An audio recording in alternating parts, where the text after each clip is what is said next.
That's just insane. I think it goes without saying that if you play the Trail series, you absolutely shouldn't miss this game.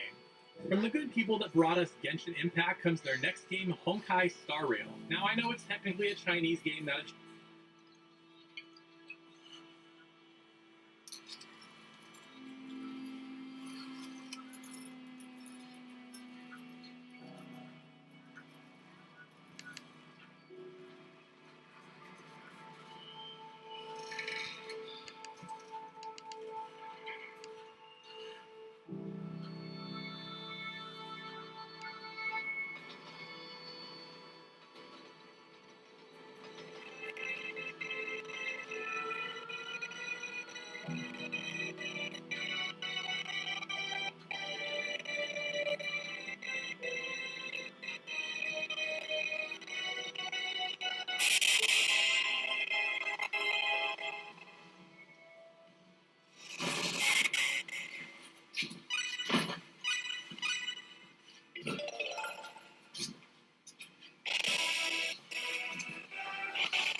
喧嘩はした。でも話さなきゃならないことがある。First up, we have One Piece Odyssey, a turn-based JRPG set in the One Piece universe. The general plot is that the Straw Hat Pirates crash on a mysterious island beneath their celestial crew and then escape. Now, this game is being developed by Toka that worked on Pokemon Brilliant Diamond and Shining Pearl, as well as Dragon Quest XI. So I kind of think these guys they can do something cool, especially considering how long it's been in development. A lot of these anime RPGs don't have long development cycles because they've been working on this one for a while now. Also, there's a demo coming January 10th, so if you want to check it out for yourself, you can do that for real time. Dragon Ball Z Kakarot, the action RPG set in the Dragon Ball universe, is coming to PlayStation 5 and Xbox Series X.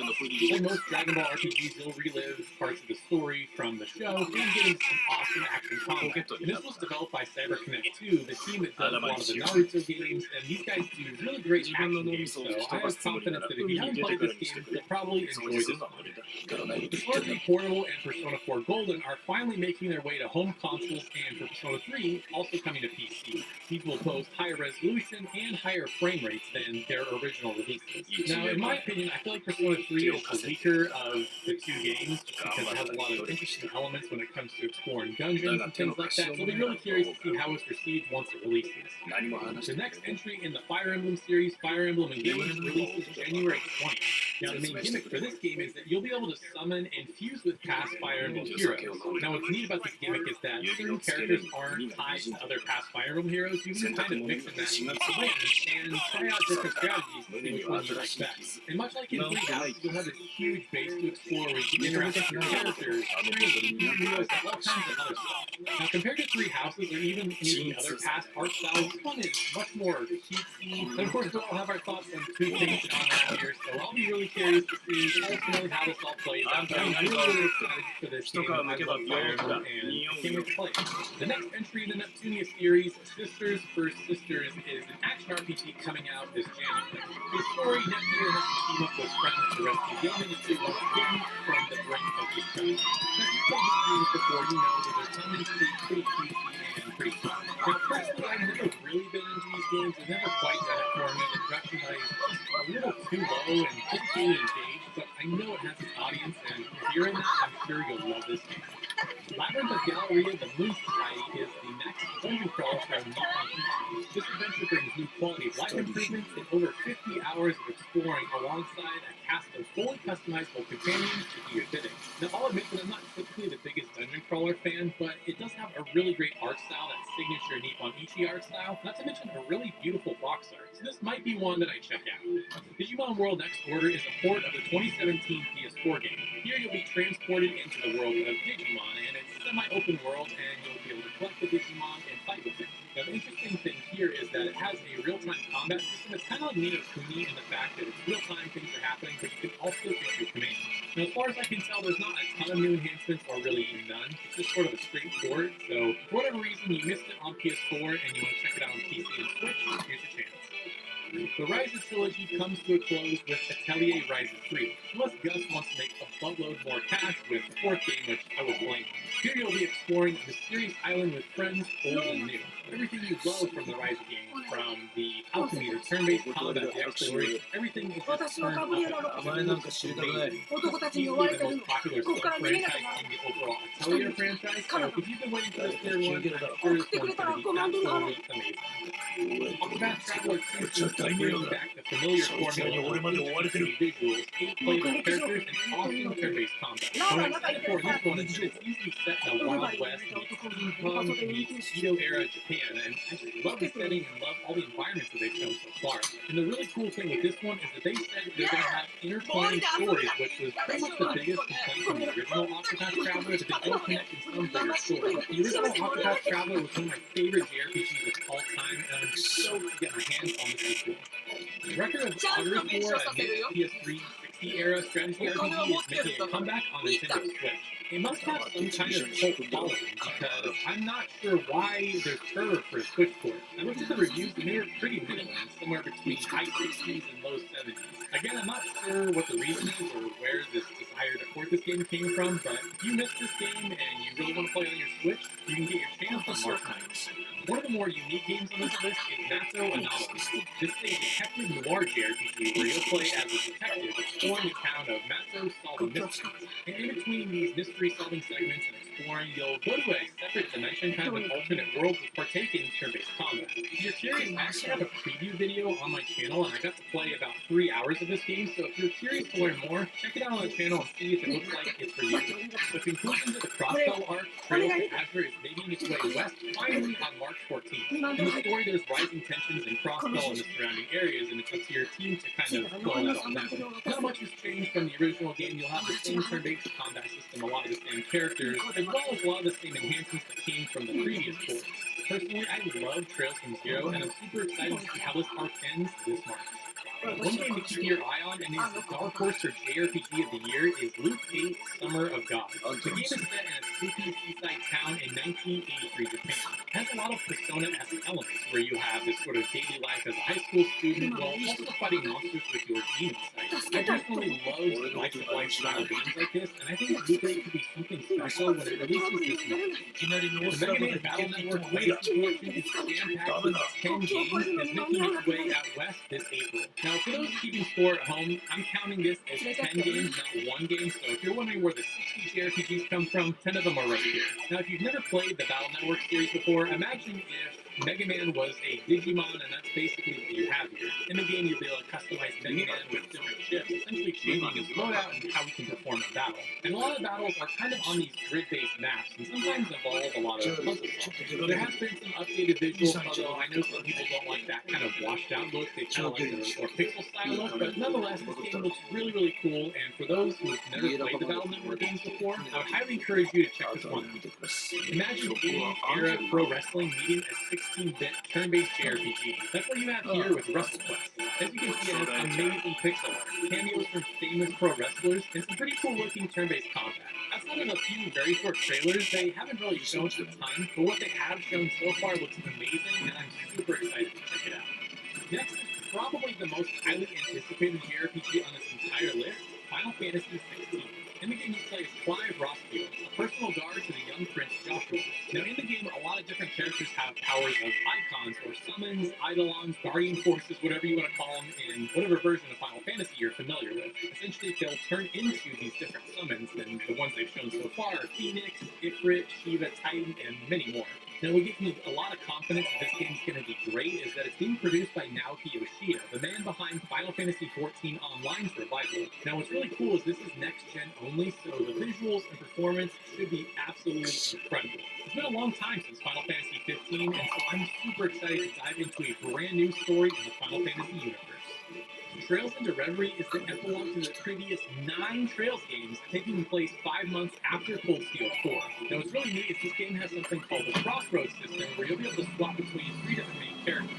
Lloyd Banning, the main character from the Crossbell arc, Green Schwarzer from the Trails of Cold Steel arc, and a new mysterious character named Steve. Now, if you're familiar with the more recent Trails games, it'll continue that same turn-based combat style and boasting a massive 50 playable character roster. That's just insane. I think it goes without saying that if you play the Trails series, you absolutely shouldn't miss this game.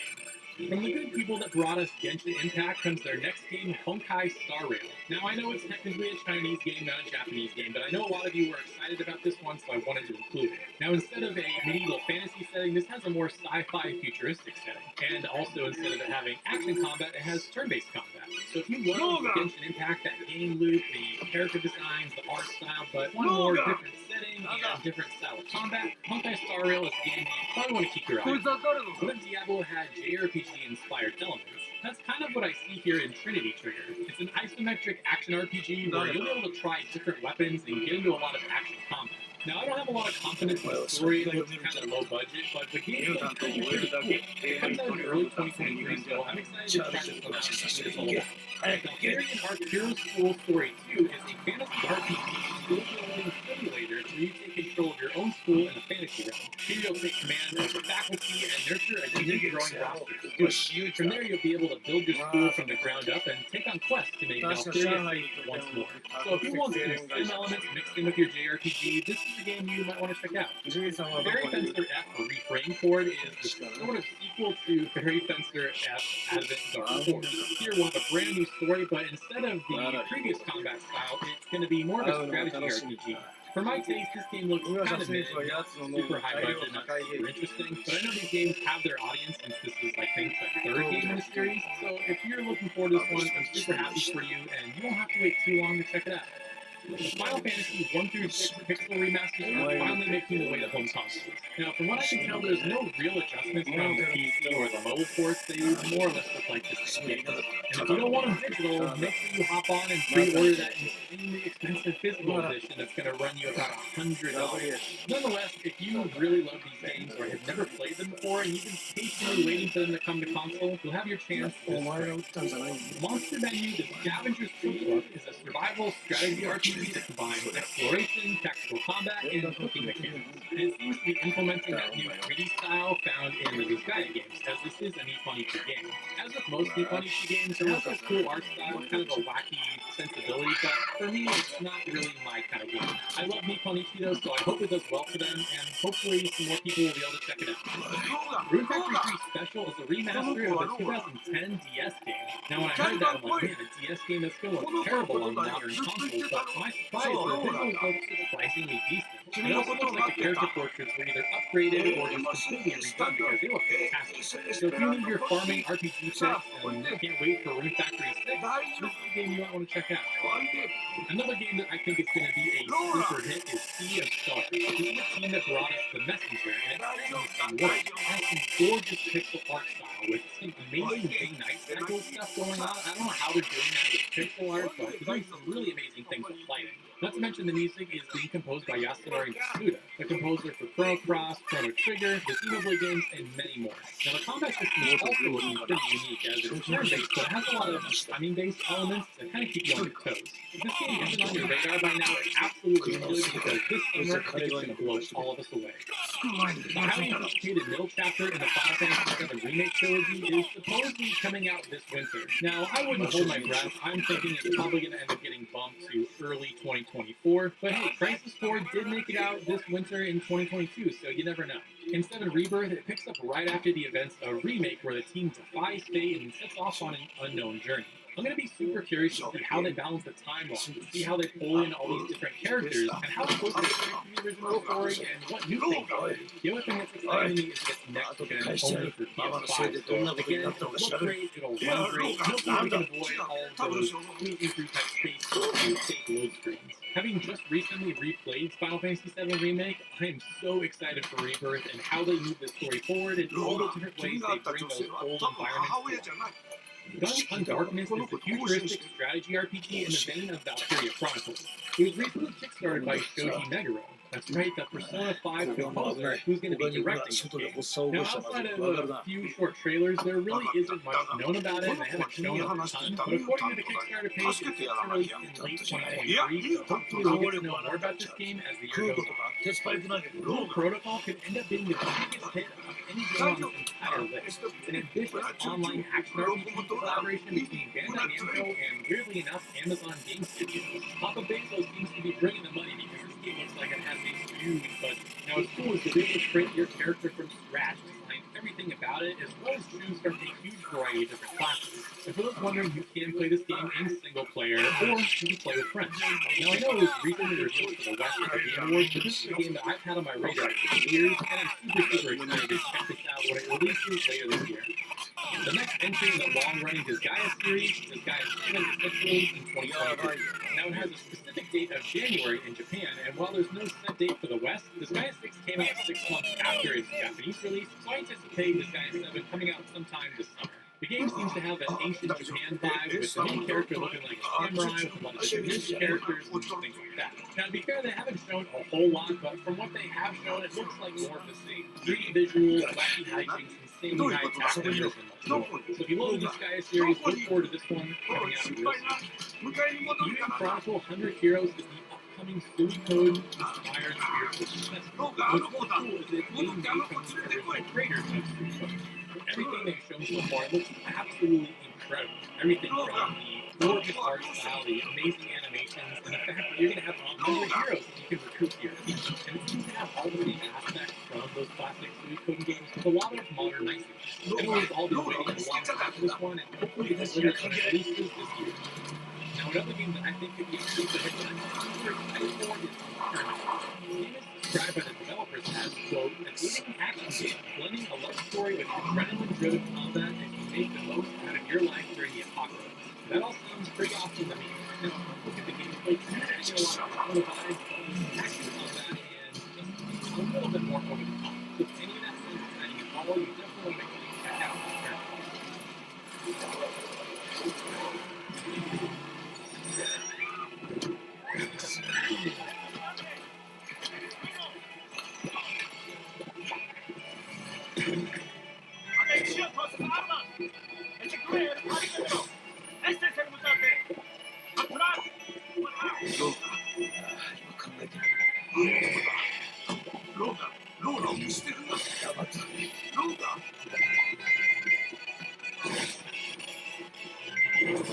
シャールゼ最重要形態の正しくは90代だ。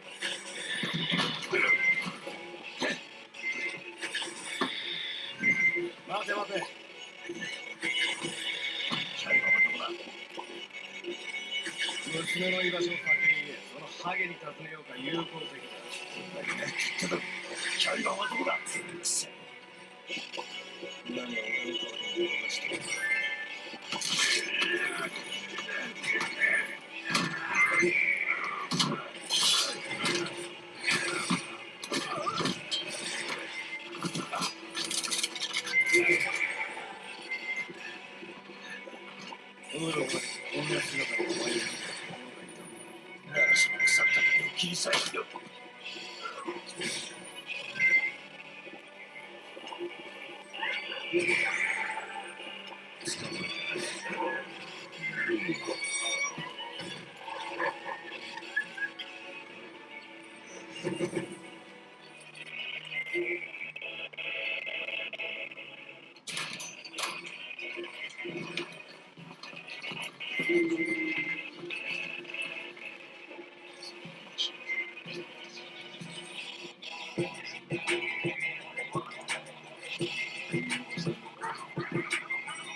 Literally announced today as of recording this video, Fate Samurai Remnant is coming in 2023. Now, they only released a very brief trailer, but so far what we know is that it's being developed by Koei Tecmo, and it's going to be an action RPG. Now, personally, I don't know anything about the Fate series, so I don't know if this is some spin-off, some fresh story, or what, but I'm really curious to hear more as this game gets closer to release.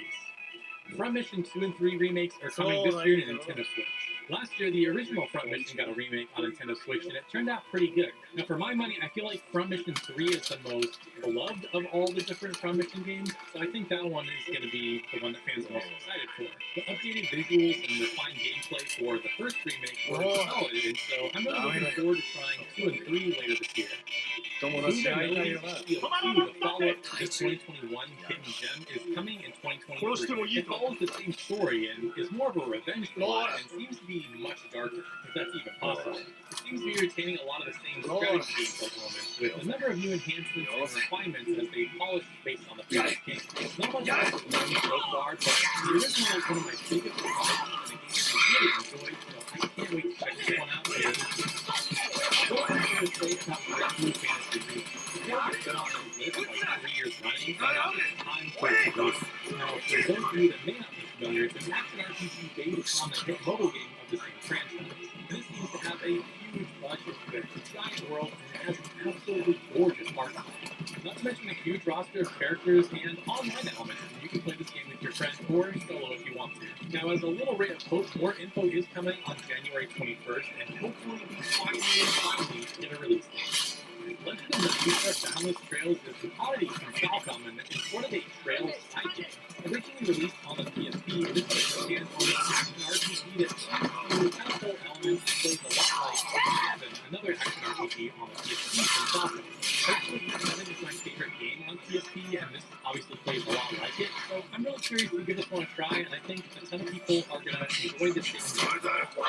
Imagine if you combine Pokemon with Stardew Valley, then you probably get a game like this game is doing a lot of farming, rights, and elements, and collecting spirits, just like you would in Pokemon. It has this absolutely gorgeous pixel art style with a lot of accurate colors and I think it's a really cool mix of gameplay types, because a lot of the farming racing games out there usually have action combat, but the fact that it's kind of fun for Pokemon is really interesting. Not much else to know about this game, but what they've played so far looks awesome. This remaster of the PS1 classic to the Odin JRPG are coming this week. If you're somehow unfamiliar with this franchise, these are basically turn-based JRPGs where you collect this huge roster of characters to build up a base, and you have up to 6 characters in your party. Now, as far as the offense go, I think this is doing a lot of really cool stuff. In the trailers, it looks like it's going to be first freezes, which is kind of like and they had little things on the side, borders. It's a cool screen with nonetheless, it looks like it has this updated character portrait, which really give it a nice polished look. Now, whether you've never played these games or you haven't played them in decades, it's a great collection that I think you're going to want to recommend. I bridges the gap between tradition and modernism in this farming sim JRPG where you'll find harmony in the Japanese. It's kind of like what I just talked about in Minnesota Islands, like those farming life games that have turn-based combat. Now, I'll admit, as I look at the game, the visuals are more polished or just kind of extra flair to stand out. What they have shown so far with the town and different characters, it looks really neat, and I want to learn more about it. Sword Art Online Last Recollection is sort of a what-if original storyline set in the universe. Much like some of the more recent games in this franchise, you'll have the ability to play 4 players online. Now, the developer is weary, and I'm not quite sure how to say that, but they don't have a great track record. They've been making the last few Sword Art Online games, and those haven't been good. Personally, I don't have high hopes for this game, but if you really love Sword Art Online, well, this is the game. Tales of Symphonia Remastered is getting a re-release this year. Now, from what I can tell, this doesn't seem to have a ton of new updates and great story of the PS3 version. It seems to get a little bit for modern television. Now, this is one of the most beloved games of all time based on the original GameCube game. So, whether you're looking to play it on a modern system, on PS3, or whether you've never played it before, you'll have your chance to play it this year. Which Springs are is a story-driven RPG with a combination of collecting, simulation, puzzles, and battle. Now, again, this is technically an JRPG from 1973, but I thought it was really cute, and I thought fans of JRPGs would want to check it out. Now, this kind of trailer, it has an isometric perspective and incorporates a lot of different gameplay elements, and they all come together in a fun way. I think this could be a really neat game. And finally, the last game on this list is another one from our friends at Poyoverse. Again, I'm not looking at this is not technically a JRPG, but I think people watching this video would want to know. Now, this is a urban action RPG set in the near future. According to the website, you'll live dual lives in the last metropolis. So I'm picturing, kind of like normal lives, and then getting some crazy action combat and beautiful dungeons. Now, whether you hate Genshin Impact or not, Wheelverse really knows how to build cool worlds, islands, and great characters. Personally, I really enjoyed my time with Genshin Impact, and I'm excited to see what they do here with Zenless Zone 2. Now, if you want to hear about the best JRPGs of 2022, make sure you check out this video right here. Now, if you want to see the name of all these JRPGs, which is the one that I'm sure are throughout the year, please subscribe so you don't miss anything. Thank you so much for watching, and we'll see you next time.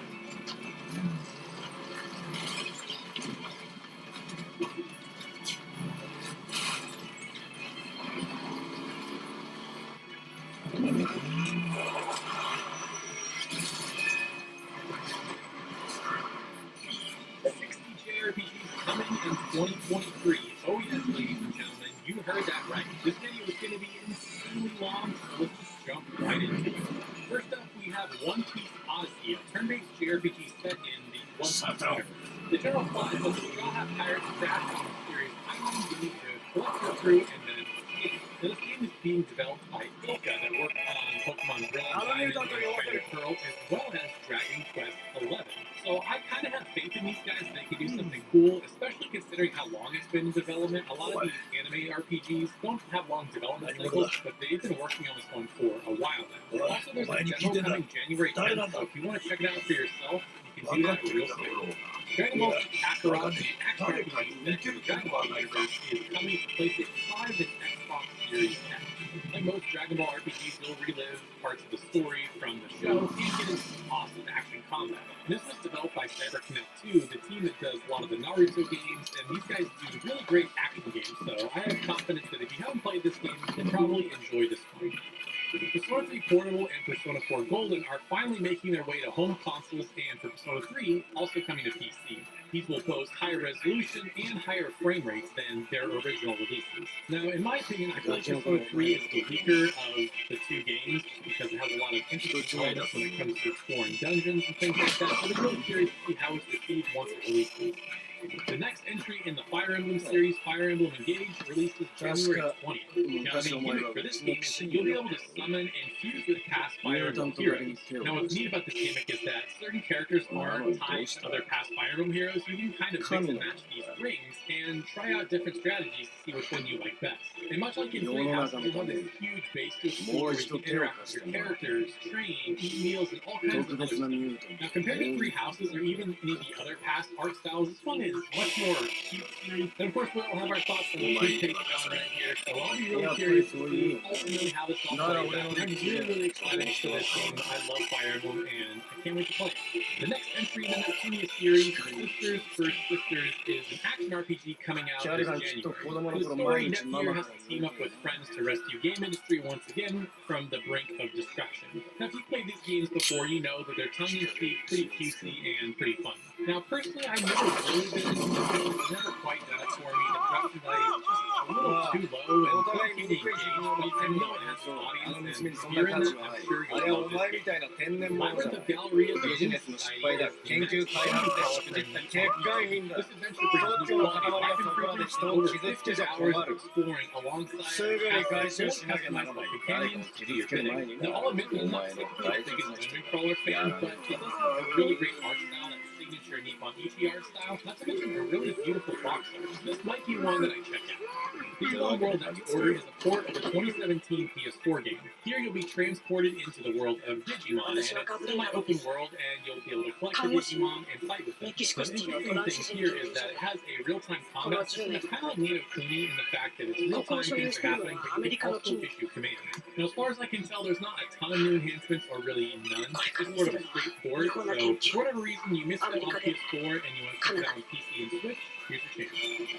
The Rise of trilogy comes to a close with Atelier Rise of 3. Unless Gus wants to make a buttload more cash with the fourth game, which I would blame him. Here you'll be exploring a mysterious island with friends, foes, and neighbors. Everything you love from the Rise games, from the alchemy, the turn-based combat, the exploration, everything is just turned up a notch, and it looks amazing. It's easily the most popular sub-franchise in the overall Atelier franchise, so if you've been waiting for this third one, I'm sure this one's going to be absolutely amazing. Octopath Traveler 2 seems to be bringing back the familiar formula of HD visuals, 8 playable characters, and awesome turn-based combat. What I'm excited for in this one is that it seems to be set in the Wild West, steampunk, meets Edo era Japan, and I love the setting and love all the environments that they've shown so far. And the really cool thing with this one is that they've said that they're going to have intertwining stories, which was pretty much the biggest complaint from the original Octopath Traveler, that they don't connect in some bigger story. The original Octopath Traveler was one of my favorite JRPGs of all time, and I'm stoked to get my hands on the sequel. Record of Augur's War, a niche PS3 60 era strategy RPG, is making a comeback on Nintendo Switch. It must have some kind of cult following, because I'm not sure why there's fervor for a Switch port. I looked at the reviews and they were pretty middling, somewhere between high 60s and low 70s. Again, I'm not sure what the reason is or where this desire to port this game came from, but if you missed this game and you really want to play it on your Switch, you can get your chance on March 9th.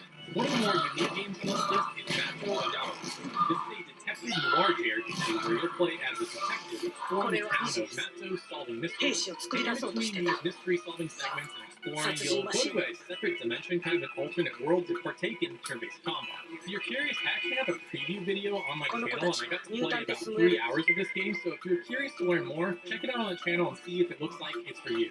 The conclusion to the Crossbell arc, Trails to Azure, is making its way west, finally on March 14th. In the story, there's rising tensions in Crossbell and the surrounding areas, and it's up to your team to kind of quell that all down.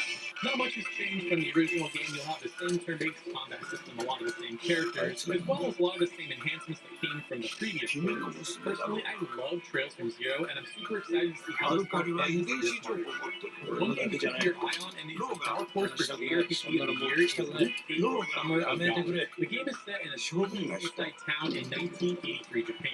It has a lot of Persona-esque elements, where you have this sort of daily life as a high school student, while also fighting monsters with your demon sight. I personally love slice-of-life style games like this, and I think Luke 8 could be something special when it releases this month. The Mega Man Battle Network Legacy Collection is jam-packed with 10 games and is making its way out west this April. Now, for those keeping score at home, I'm counting this as 10 games, not 1 game, so if you're wondering where the top RPGs come from, 10 of them are right here. Now, if you've never played the Battle Network series before, imagine if Mega Man was a Digimon, and that's basically what you have here. In the game, you'll be able to customize Mega Man with different chips, essentially changing his loadout and how he can perform in battle. And a lot of battles are kind of on these grid-based maps, and sometimes involve a lot of puzzle solving. There has been some updated visuals, although I know some people don't like that kind of washed out look. They kind of like the more pixel style look, but nonetheless, this game looks really, really cool, and for those who've never played the Battle Network games before, I would highly encourage you to check this one out.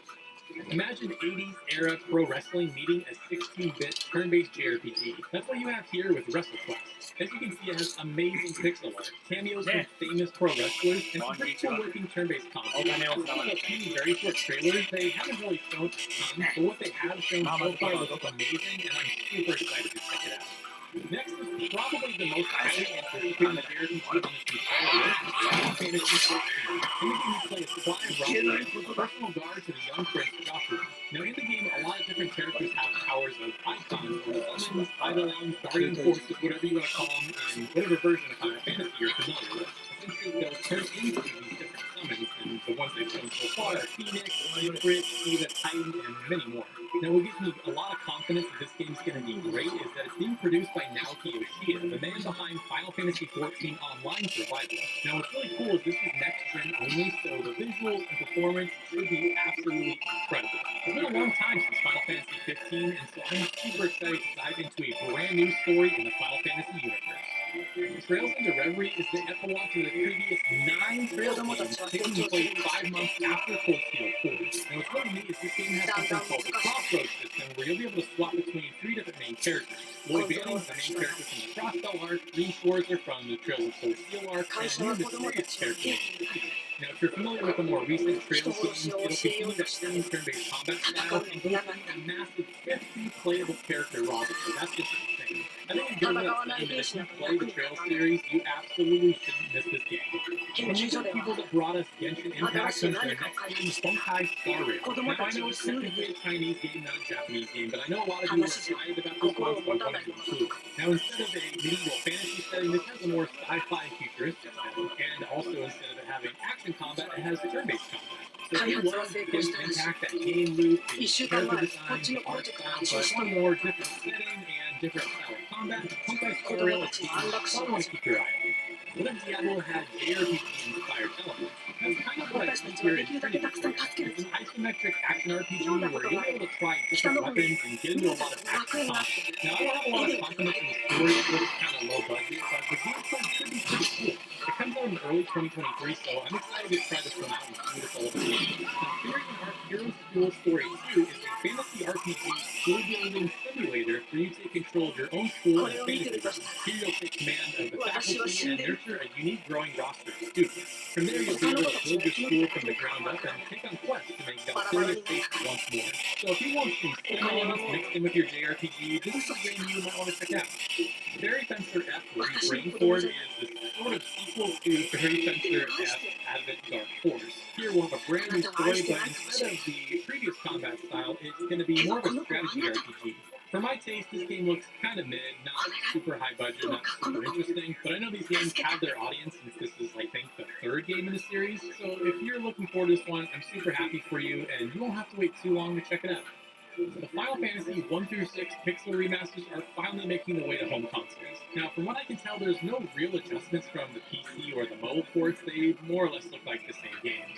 And if you don't want them digital, make sure you hop on and pre-order that insanely expensive physical edition that's going to run you about $100. Nonetheless, if you really love these games or have never played them before and you've been patiently waiting for them to come to console, you'll have your chance this spring.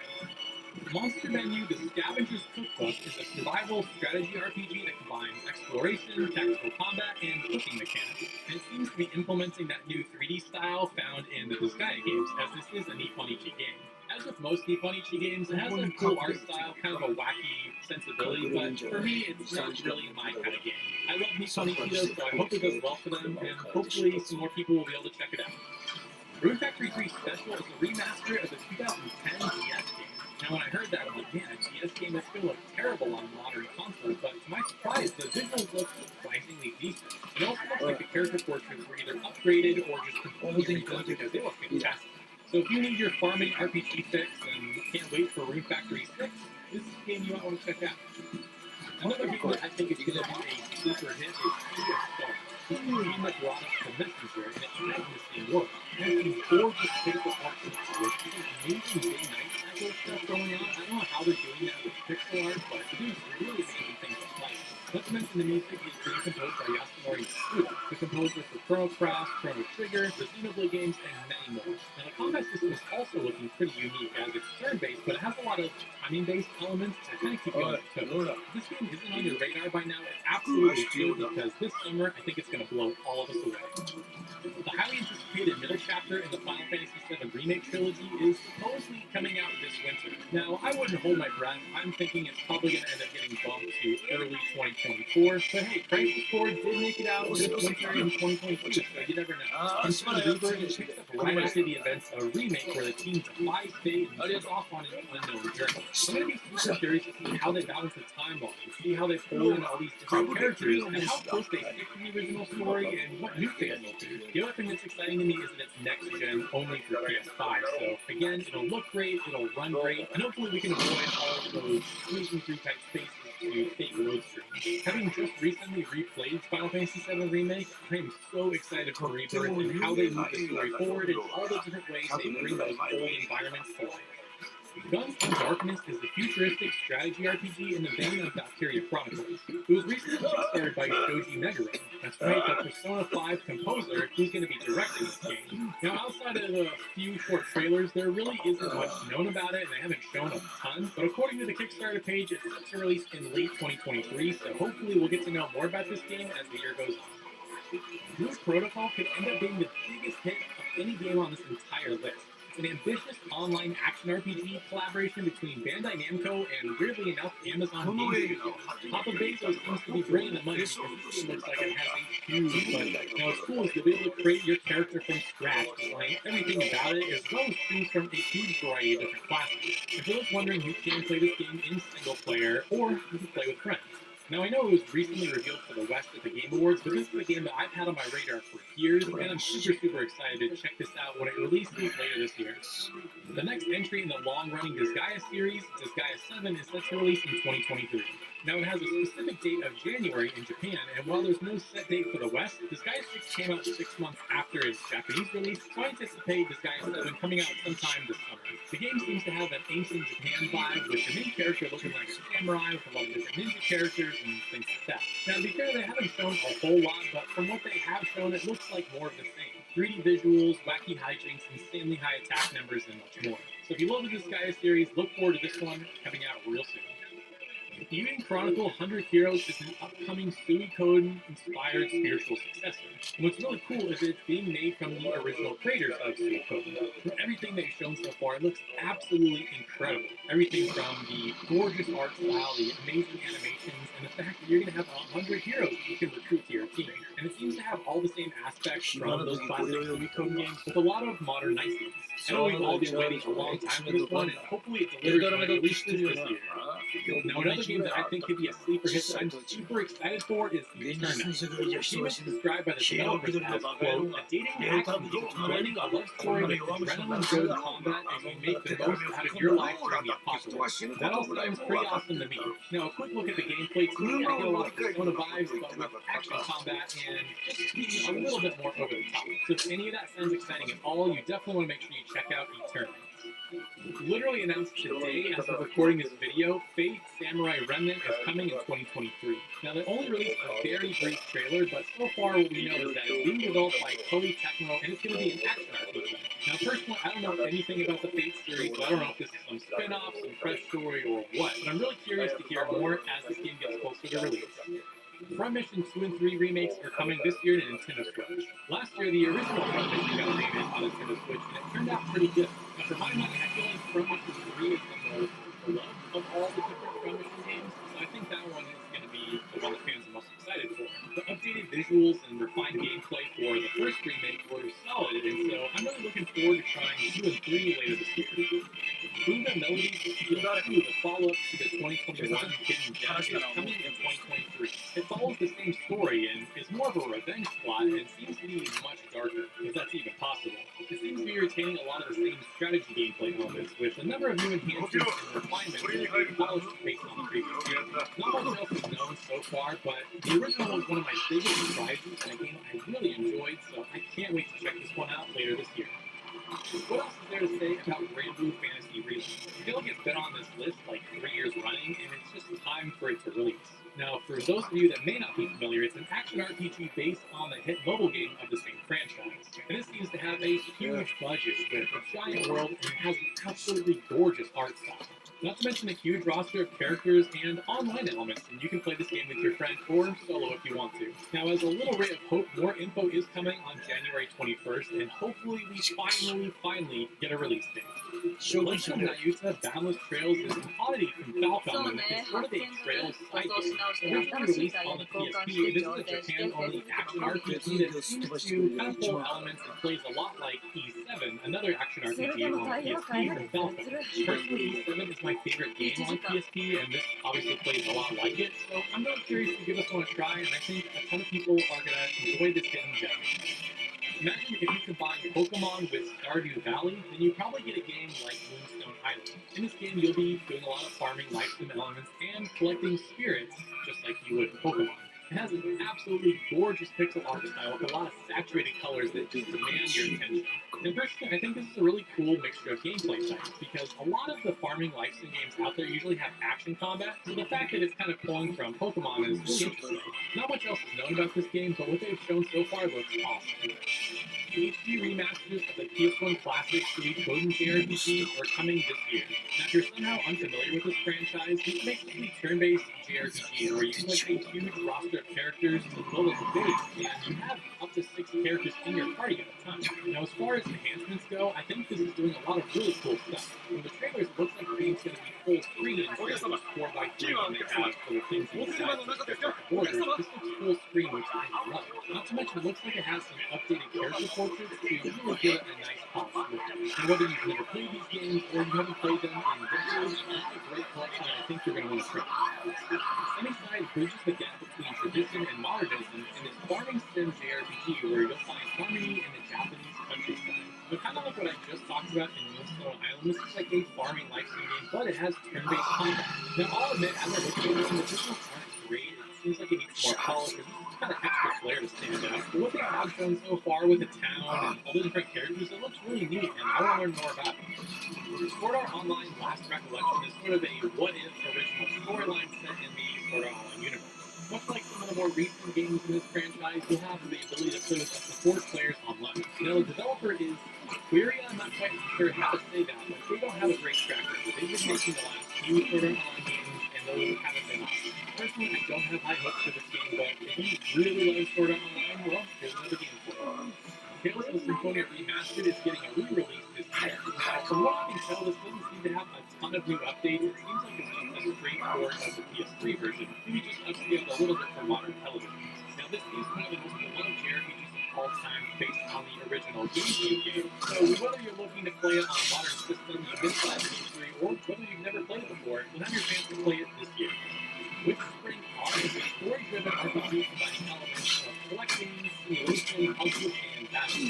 Now again, this is technically a JRPG because it comes from a Korean studio, but I thought it looked really cute, and I thought fans of JRPGs would want to check it out. Now, as you can see from the trailer, it has an isometric perspective and incorporates a lot of different gameplay elements, and if they all come together in a fun way, I think this could be a really neat game. And finally, the last game on this list is another one from our friends at Hoyoverse, Zenless Zone Zero. Again, I know it's a Chinese game, not technically a JRPG, but I think people watching this video would want to know about it. Now, this is a urban action RPG set in the near future. According to the website, you'll live dual lives in the last metropolis. So I'm picturing, kind of living a normal life, but then getting into some crazy action combat, maybe some future world dungeons, something like that. Now, whether you hate Genshin Impact or not, Hoyoverse really knows how to build cool worlds with stylish action and great characters. Personally, I really enjoyed my time with Genshin Impact, and I'm excited to see what they do here with Zenless Zone Zero. Now, if you want to hear about the best JRPGs of 2022, make sure you check out this video right here. Now, if you want to stay up to date with all these JRPGs, even more than I'm sure are to come throughout the year, make sure you subscribe so you don't miss anything. Thank you so much for watching, and see you next time.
JRPGs coming in 2023. Oh yes, ladies and gentlemen, you heard that right. This video is going to be insanely long, so let's just jump right into it.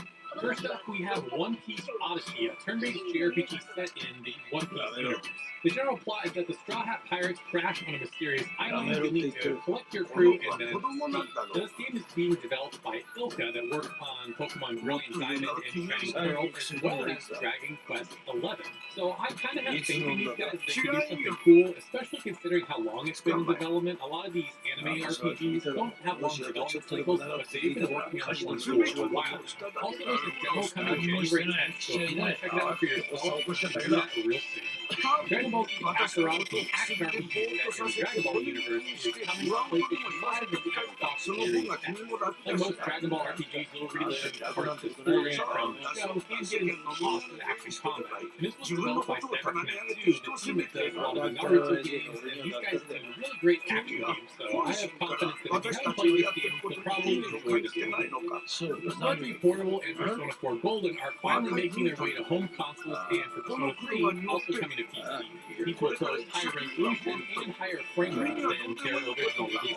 Now, in my opinion, I feel Persona 3 is the weaker of the two games because it has a lot of elements when it comes to exploring dungeons and things like that, so I'll be really curious to see how it's received once it releases. The next entry in the Fire Emblem series, Fire Emblem Engage, releases January 20th. Now, the main gimmick for this game is that you'll be able to summon and keep your past Fire Emblem heroes. Now, what's neat about this gimmick is that certain characters aren't tied to other past Fire Emblem heroes. You can kind of mix and match these traits and try out different strategies to see which one you like best.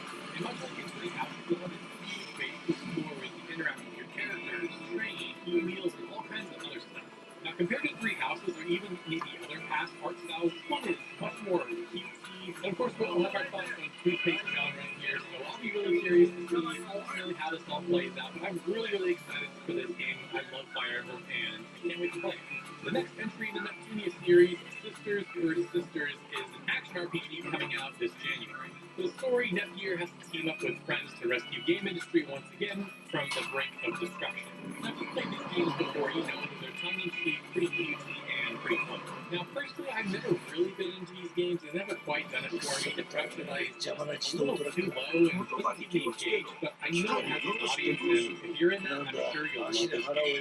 Labyrinth of Galleria, the Moon Society, is the next dungeon crawler for a Nippon PC. This adventure brings new quality of life improvements and over 50 hours of exploring alongside the cast of fully customizable companions to do your bidding. Now, I'll admit that I'm not typically the biggest dungeon crawler fan, but it does have a really great art style and signature Nippon PTR style, plus also a really beautiful box art. This might be one that I check out. Digimon World Next Order is a port of the 2017 PS4 game. Here you'll be transported into the world of Digimon, and it's semi-open world, and you'll be able to collect the Digimon and fight them. Now, the interesting thing here is that it has a real-time combat, and it's not needed to meet the factors real-time that you have to also execute commands. Now, as far as I can tell, there's not a ton of new enhancements that are really convenient. It's sort of straightforward, so for whatever reason you missed it off PS4 and you want to check it out on PC and Switch, great chance. The Rise of trilogy comes to a close with Atelier Rise of 3, unless Gus wants to make the buttload more cash with the fourth game, which I would play. Here you'll be exploring a mysterious island with friends, old and new. Everything you love from the Rise games, from the alchemy, the turn-based combat, the exploration, everything is just turned up. It looks amazing. This is easily the most popular sub-franchise in the overall Atelier franchise, so if you've been waiting for this third one, I'm sure this one's going to be absolutely amazing. Octopath Traveler 2 seems to be bringing back the familiar formula of boosty 2D visuals, playable characters, and awesome turn-based combat. What I'm excited for in this one is that it seems to be set in a Wild West meets steampunk meets Edo-era Japan, and I just love the setting and love all the environments that they've shown so far. And the really cool thing with this one is that they said they're going to have intertwining stories, which was pretty much the biggest complaint from the original Octopath Traveler, that they don't connect in some bigger stories. The original Octopath Traveler was one of my favorite JRPGs of all time, and I'm stoked to get my hands on the sequel. Record of Progress War, a niche PS3 60-era strategy RPG, is making a comeback on Nintendo Switch. It must have some kind of cult following, because I'm not sure why there's fervor for a Switch port. I looked at the reviews and they were pretty middling, somewhere between high 60s and low 70s. Again, I'm not sure what the reason is or where this desire to port this game came from, but if you missed this game and you really want to play it on your Switch, you can get your chance on March 9th. One of the more unique games on this list is Natural Anomalies. This is a detective noir JRPG where you'll play as a detective exploring the town of Matzo solving mysteries. And in between these mystery-solving segments of exploring, you'll go to a separate dimension, kind of an alternate world to partake in turn-based combat. If you're curious, I actually have a preview video on my channel, and I got to play about 3 hours of this game, so if you're curious to learn more, check it out on the channel and see if it looks like it's for you. The conclusion to the Crossbell arc, Trails to Azure, is making its way west finally on March 14th. In the story, there's rising tensions in Crossbell and the surrounding areas, and it's up to your team to kind of quell that all down. Not much has changed from the original game. You'll have the same turn-based combat system, a lot of the same characters, as well as a lot of the same enhancements that came from the previous ports. Personally, I love Trails from Zero, and I'm super excited to see how this arc ends this March. One game to keep your eye on and is the dark horse for JRPG of the year is Luke Cage Summer of God. The game is set in a sleepy seaside town in 1983 Japan. It has a lot of Persona-esque elements, where you have this sort of daily life as a high school student while also fighting monsters with your demon sight. I personally love slice-of-life style games like this, and I think Luke Cage could be something special when it releases this March. The Mega Man Battle Network Legacy Collection is jam-packed with 10 games. It's making its way out west this April. Now, for those keeping score at home, I'm counting this as 10 games, just one game, so if you're wondering where the 60 RPGs come from, 10 of them are right here. Now, if you've never played the Battle Network series before, imagine if Mega Man was a Digimon, and that's basically what you have here. In the game, you'll be able to customize Mega Man with different chips, essentially changing his loadout and how he can perform in battle. And a lot of battles are kind of on these grid-based maps, and sometimes involve a lot of puzzle solving. There has been some updated visuals, although I know some people don't like that kind of washed-out look. They kind of like the more pixel-style look, but nonetheless, this game looks really, really cool, and for those who've never played the Battle Network games before, I would highly encourage you to check this one out. Imagine 80s-era pro wrestling meeting a 16-bit turn-based JRPG. That's what you have here with WrestleQuest. As you can see, it has amazing pixel art, cameos from famous pro wrestlers, and some pretty cool-looking turn-based combat. Outside of a few very short trailers, they haven't really shown a ton, but what they have shown so far looks amazing, and I'm super excited to check it out. Next, probably the most highly anticipated JRPG on this entire list, Final Fantasy XVI. In the game, you play as Clive Rockfield, a personal guard to the young prince Joshua.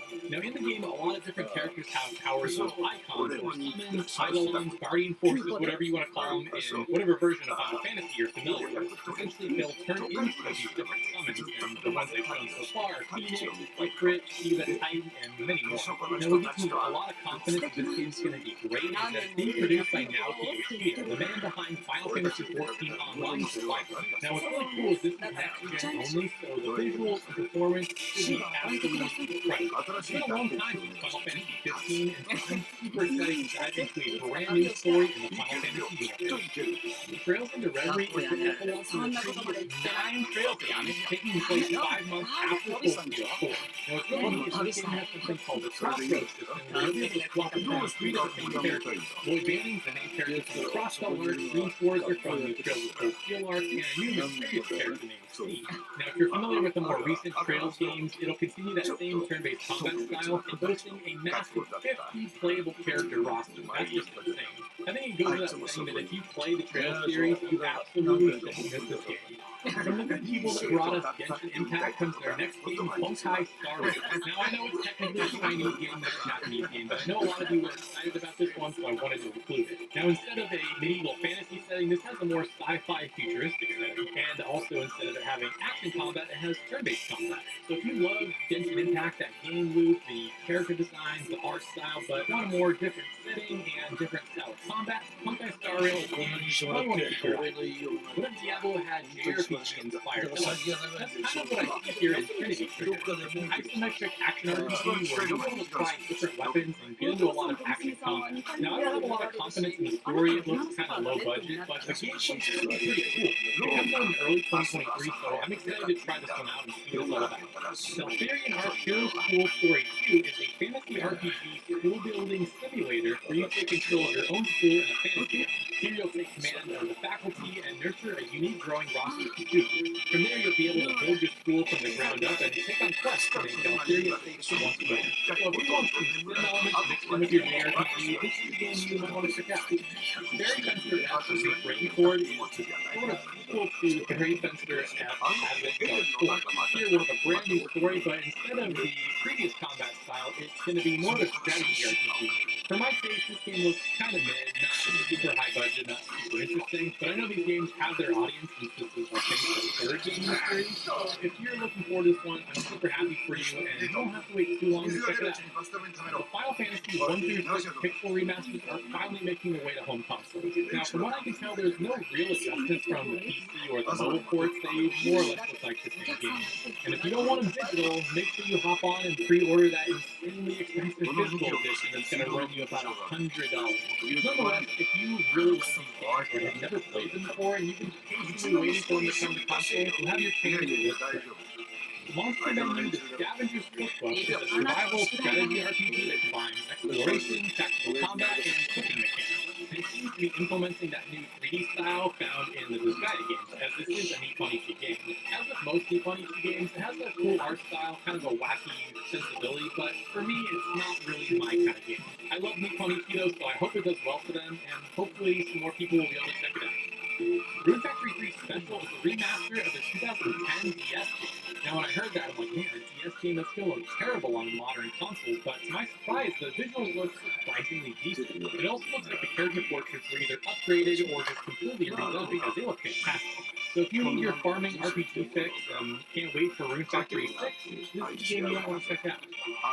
Another game that I think is going to be a sleeper hit is Sea of Stars. This is the team that brought us The Messenger, and it's set in the same world. It has some gorgeous pixel art style with some amazing day-night cycle stuff going on. I don't know how they're doing that with pixel art, but they're doing some really amazing things with lighting. Not to mention the music is being composed by Yasunori Mitsuda, the composer for Chrono Cross, Chrono Trigger, the Xenoblade games, and many more. Now the combat system is also looking pretty unique as it's turn-based, but it has a lot of timing-based elements that kind of keep you on your toes. If this game isn't on your radar by now, it absolutely should, because this summer I think it's going to blow all of us away. わかるだろう。実際がない。ローラのためだ。ローラのためだ。翌朝。飲料会社があたりの土地をみんな買い占めた。うちだけ売らないんで収容を申し立てて水で嫌がらせをしている。先々月はうちの犬が毒殺された。それじゃ昼間のハイウェイのトラックもどうだろう、そうかも。なあ、見てみろ。まるで恐竜だ。20トンの図体にちっちゃな脳みそ、ハイテクスーパーコーンを脱穀してる。味なんて最低だ。なんでみんな食わない、飲むんだ。コーンシロップ、飲み物に入って目が覚めて元気いっぱい力が湧いて性欲も出るんだ。昔は嫌な気分の時があったもんだ。俺は今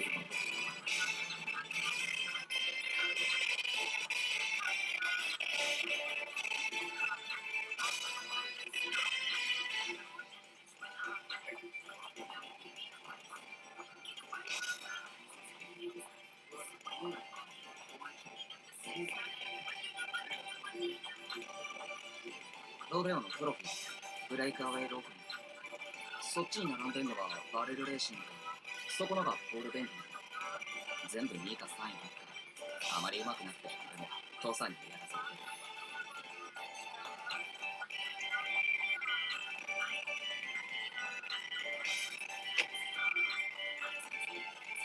何聞きたい？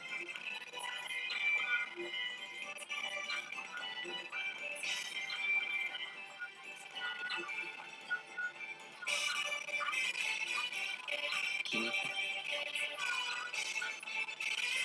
た？ああ、そう、ほら、貸せよ。今夜聞いた。で、朝返してくれればいい。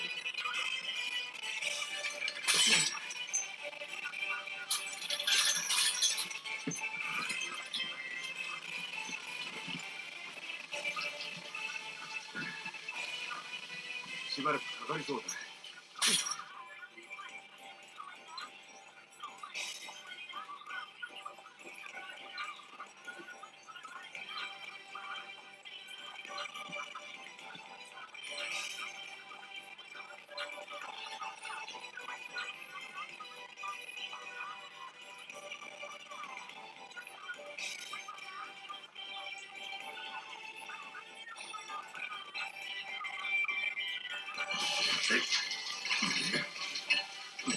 よし、これで止まる。ああ、いたちごっこだ。ありがとう。なあ、ところで、娘さんいつからここだ？花さん。あいつは、初めからずっと。けど、ある意味あんたと羨ましい。ネイトの年になるとバカなこと喋りまくる。難しいもんだよ。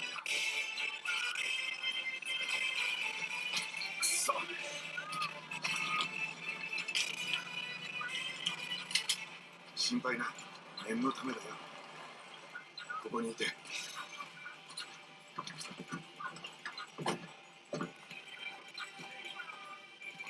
こんばんは、マンソンさん。何の用かな？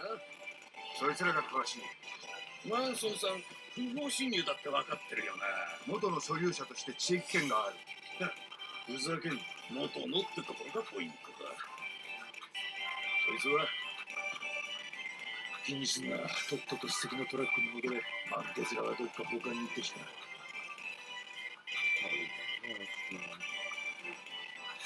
おいカール、マンソンさんが雇ったようだ。用心で。そのようこの人は友達だ。口のでかいな。よく言われる。こいつにも馴染みがあるか？やってる。なら話は早い。3つ数える。その間に帰るんだ。水の権利がある。弁護士を雇ってる。2、3。ああ、大丈夫ですね。話は早いな。とっとと気をつけろ。行け！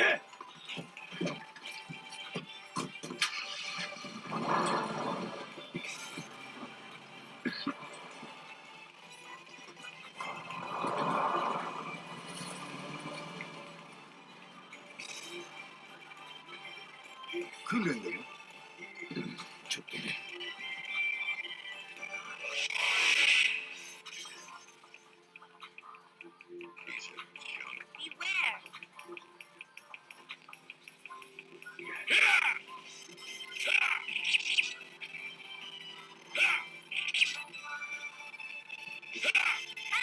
その子を起こすな。もう1時間寝かせよう。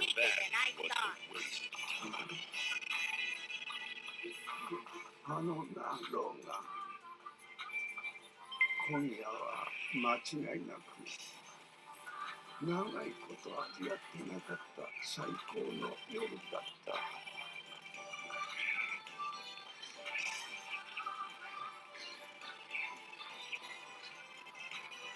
私にふさわしくない。そうだな。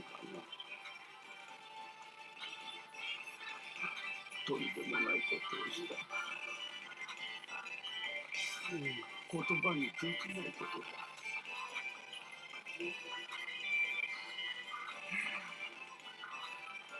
ウエストチェスターで起こったことを思い出した。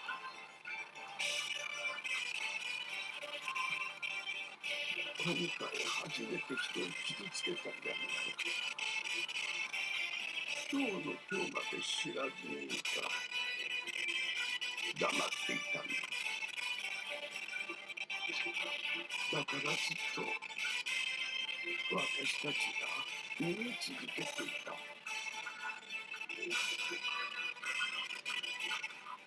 た。やっと君の気持ちが分かったよ。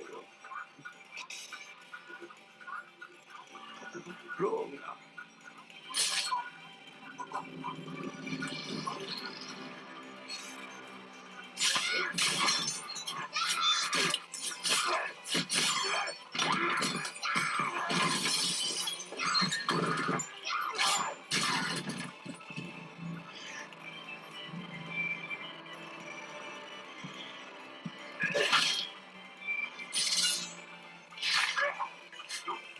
こいつは素晴らしい。娘だけって言ったろ。新兵器を投入するしかなかった。悪あがきするからだ。君もだ。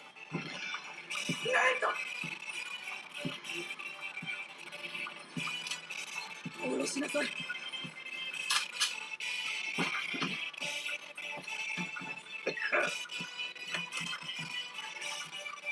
ただいま。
戻ってきた。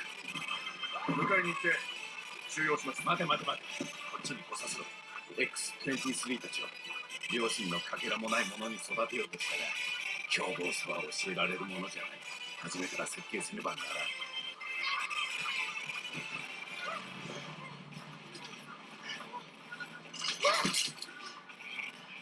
ん。なんだ誰か来やがった。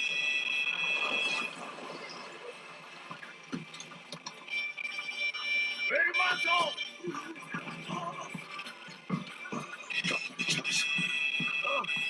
アンソン、出てこい！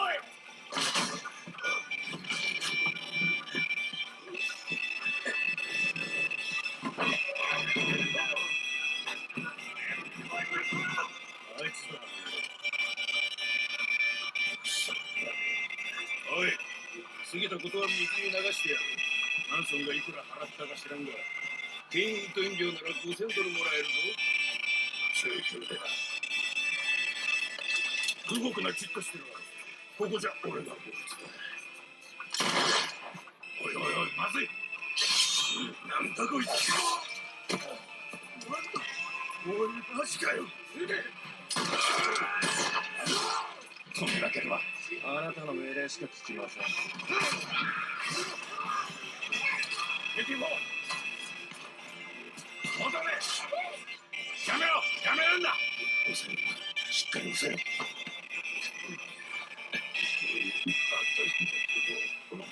何？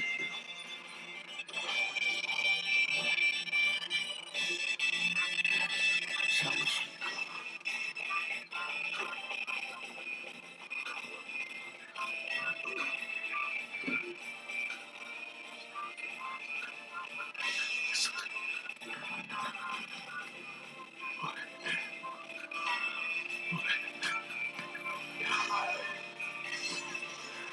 来い！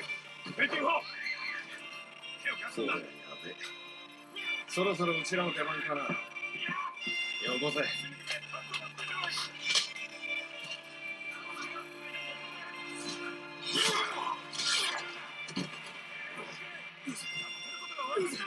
トラックを回り込む。奴らの側面から行くんだ。俺についてこい。弾薬は多めにな。そのクリップ取れ。来い！早く！連れてこい！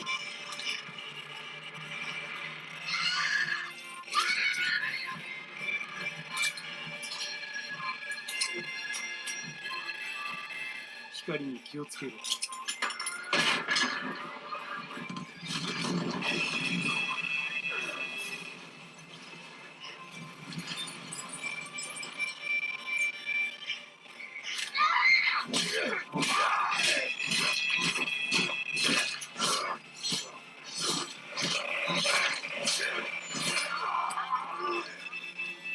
誰だ？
さらにじ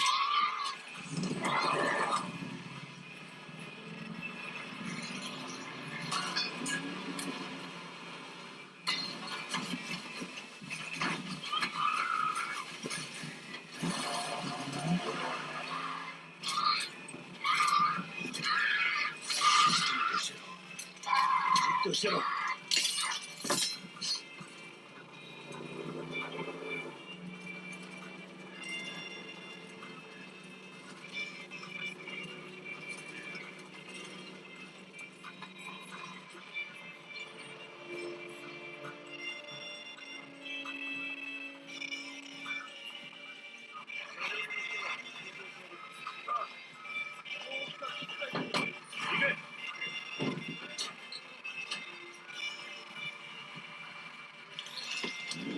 大丈夫、大丈夫だ。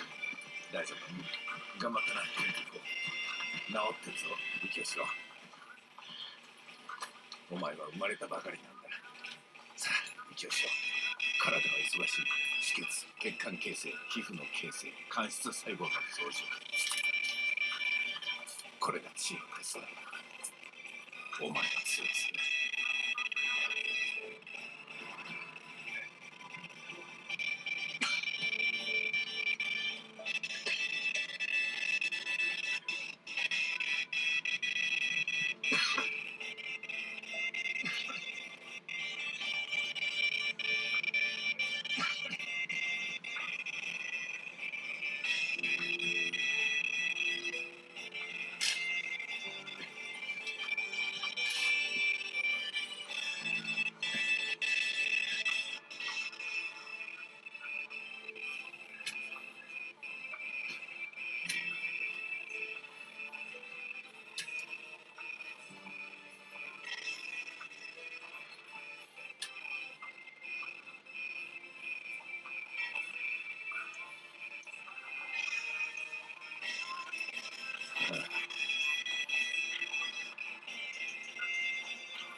ここは水辺だし。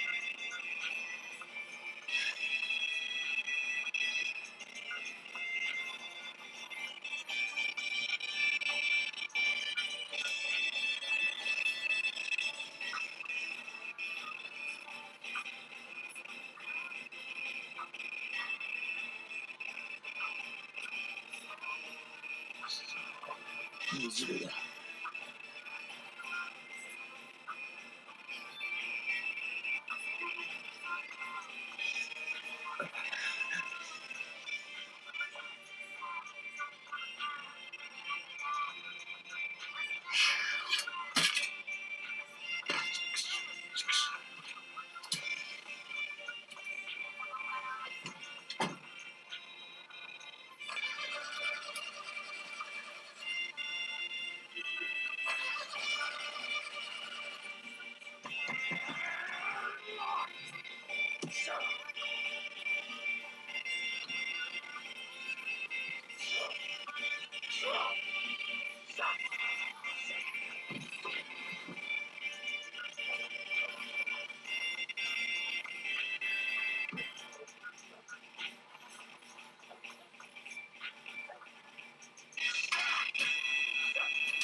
気がついたね。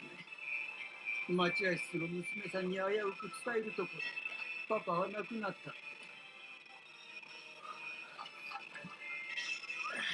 私はずっと願ってた。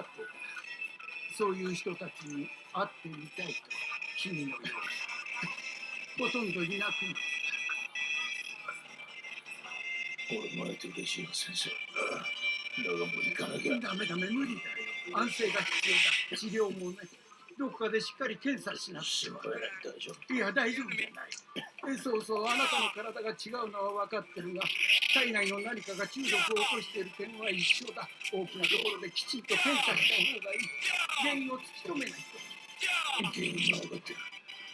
待ちなさい。もし他に行きたくないなら、私が見たくていくつか検査してみよう。なあ先生、あなたはいい人みたいだ。命を救いたいならまず自分のだ。このことは忘れろ。行くぞ。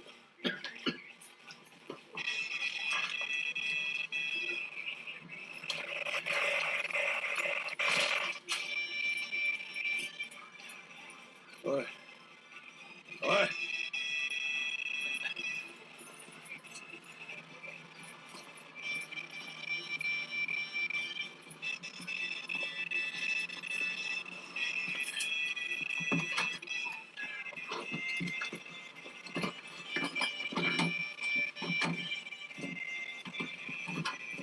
あったからって取っちゃダメだ。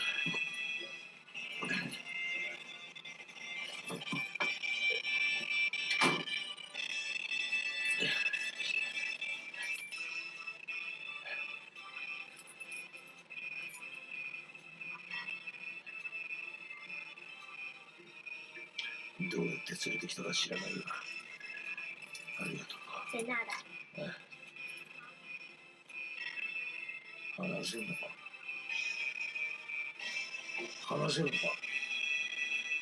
なんだってどういうことだ。3000キロ以上ずっと一言も口を聞かなかっただろう。 Tú pretendes que hable contigo si me insultas. Si me gritas, Ay. me intentas dejar. Tú pretendes que hable 黙れって言 contigo. ってんだ。 Jonah, Gideon, Rebecca, Delilah, 誰だ Victor, 誰なんだ Jonah, Gideon, 誰が聞いてる。 Jonah, Gideon, Rebecca, Delilah, America. North Dakota, 何 North Dakota. Por favor. 貸してる。 No, por favor. この場所がいいか。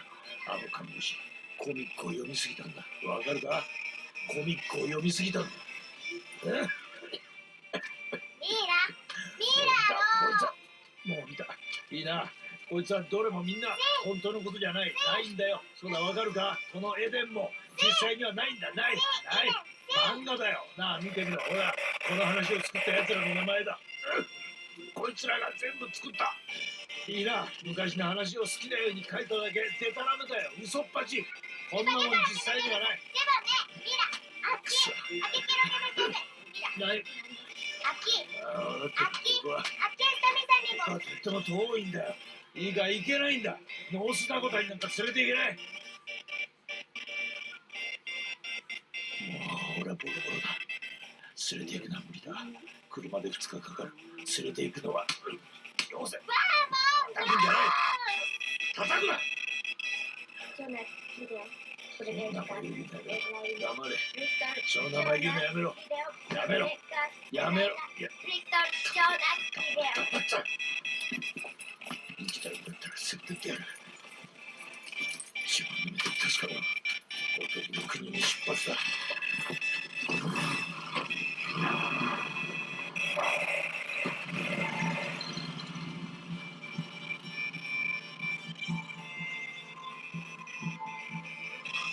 封じ込めの重要性は分かります、ドクター・ライス。ですが、フアレスでやったようなめちゃくちゃは許されません。連中は小さな殺人マシンなのだよ。君の家族の腹をえぐってたかも。全員がではない。連中を阻止したいと聞いてたが、生死に関わらず従えないのか。いいえ、なら組織を採取しろ。追跡能力と IQ が高い。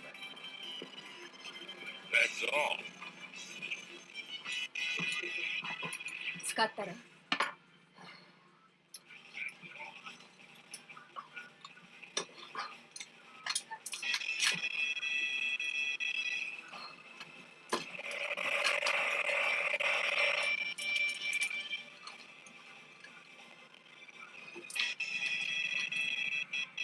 ノースダコタ。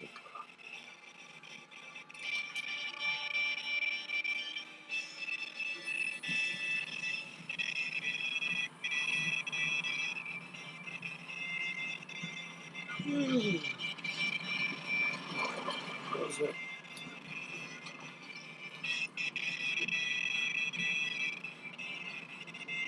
ハケコンですか。運転させて。絶対ダメだ。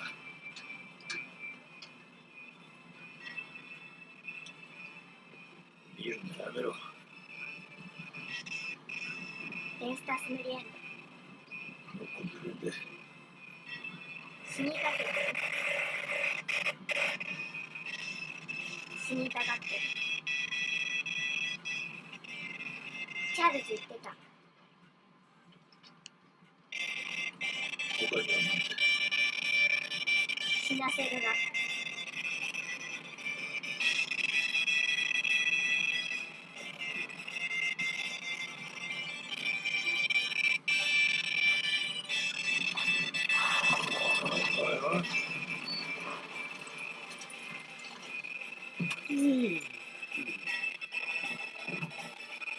休んで。